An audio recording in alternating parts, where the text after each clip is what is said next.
How well do we really know our parents? Take my father. I've always considered him an open book. A man given to misguided schemes and exaggerated displays of affection. But when he was a student, he was accused of a murder that took place right up there. Which leads me to wonder.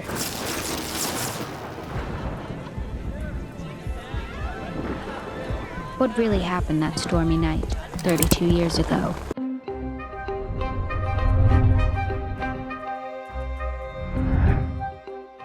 According to the file that Wednesday got from Tyler, 32 years ago during Nevermore's rave-in of 1990, a younger Weems witnessed a murder, and afterward, Gomez was arrested. In the present, the Addams family returns to Nevermore for Parents' Weekend, and during the welcome speech, Weems reports that Eugene is on the mend, which Wednesday believes is an overstatement, considering the boy is in a coma. Wednesday honestly tells her family her experience so far at school, while Enid tries to be patient with her overbearing mom. At the same time, Xavier apologizes to Bianca before the siren's mother shows up, much to her horror. Later, Weems tells Wednesday's parents that her assimilation in school has been rocky, and she convinces them to attend a therapy session with their daughter. In Jericho, Sheriff Galpin is making calls to have the cave thoroughly investigated, and he becomes upset when he sees that Gomez is in town. After Tyler comments that at least Wednesday's parents care enough to attend therapy sessions with her, the sheriff receives a call, informing him that the coroner blew his brains out. At 𝐒𝐚𝐬𝐤𝐻𝐿 office, Wednesday confronts her parents about 𝐒𝐩𝐢𝐬𝐲, the man that Gomez has been accused of murdering. Morticia claims her husband is innocent and refuses to talk more about it, much to her daughter's frustration. Meanwhile, at Weathervane, Bianca's mom wants her daughter to quit school and use her siren song for Morning Song, a cult that scams people for money. If the teen refuses, she'll reveal that her daughter tricked her way into Nevermore, leaving Bianca feeling trapped. While Wednesday visits Eugene in the hospital and meets his moms, Sheriff Galpin investigates the coroner's death. When the coroner's suicide note reveals how he felt guilty about covering up Gates's death, the sheriff believes they finally have proof to convict Gomez. At the same time, Wednesday follows Morticia to a cemetery where Gates was buried. At lunch, while the whole of Nevermore watches, the sheriff arrests Gomez. The latter confesses to Wednesday what happened years ago. Garrett was obsessed with Morticia and stalked her constantly. They got the police involved, but since he belonged to an old and rich family, nothing happened. During the rave-in of 1990, Garrett went after Gomez for being with Morticia, and in the middle of their fight, Wednesday's father accidentally killed Garrett. After hearing his story, the girl knows her father isn't entirely telling the truth, having observed his many tells. Afterward, Wednesday tells Galpin that her father didn't kill Gates, but he refuses to believe it, saying he already has Gomez's signed confession. When she claims that someone is trying to derail her investigation by messing with her family, the sheriff reveals that the DNA results didn't match. He wants Gomez to pay for his crime, as he believes he not only took Garrett's life, but also the lives of the rest of his family. Due to grief, Garrett's parents died early, while his little sister was sent overseas, where she drowned. At Nevermore, Enid receives a gift from her mother, but when she discovers it's a bunch of brochures for werewolf conversion camps, due to Enid not being able to wolf out, she becomes upset.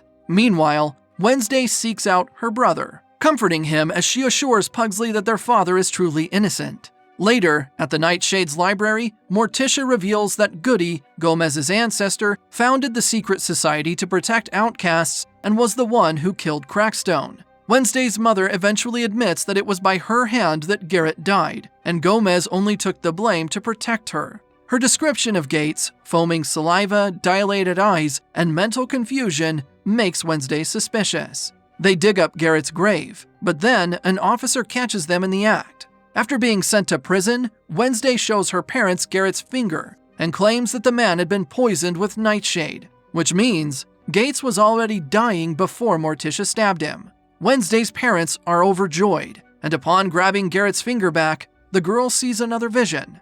Before Gates died, his bigoted father handed him a vial instructing him to kill all outcasts. Instead of spiking the punch, Gates fought Gomez, and accidentally, the vial of nightshade broke, soaking his chest and poisoning him. When Wednesday returns, she informs her parents that Garrett was not only trying to kill Gomez, but also the entire school with the vial of poison that ultimately killed him. The next day, Morticia and Wednesday confront Mayor Walker, revealing that they know he had covered up the true circumstances of Garrett's death. The mayor admits that Ansel, Garrett's father, hated Nevermore, believing that the land the school was standing on was stolen from his family 200 years ago. As Morticia knows that Walker covered up the truth to gain Ansel's support in order to become mayor, Walker agrees to drop all charges and release Gomez immediately, to keep their silence. Outside, Wednesday praises her mother for how she dealt with the mayor, and when Morticia asks about her visions, her daughter finally opens up.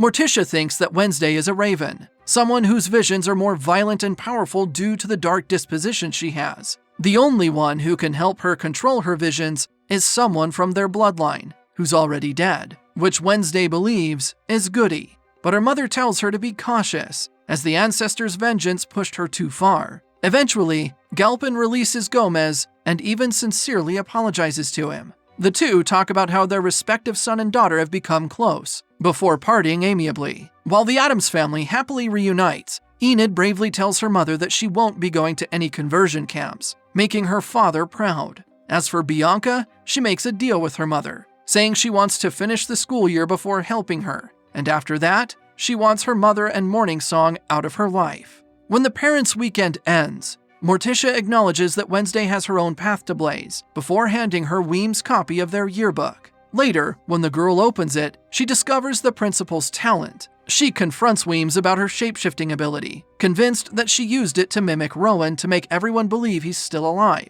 Wednesday threatens to tell the truth to 𝐒𝐤𝐢𝐬𝐿, but the principal says it doesn't matter, as Rowan's father agreed to keep quiet about what truly happened, in order to save both the school and Rowan from being cast in a bad light. When a commotion erupts outside, the two rush out, and, on Nevermore's lawn, see the words, "Fire will rain," written in flames.